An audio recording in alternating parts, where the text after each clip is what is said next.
Ito guys, ipapakita natin yung ibinigay ni Boss Randy, taga Santa Monica. Yan o, ibibigay natin sa mga batang Aita, mga idol. Ayan o, mga stop toys. Ang ganda nito o. Kanyak sila gini eh. Nakalimutan ko yung pangalan nito ha. Sa ano to eh, sa Luffy. Ito, ang ganda o. Ito si Mickey Mouse. Maya lilipat na tayo mga idol. Ikakarga muna namin yung mga damit.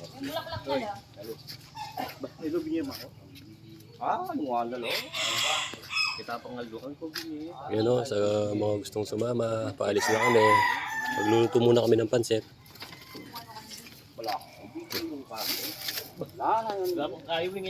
Thank you, Boss Randy.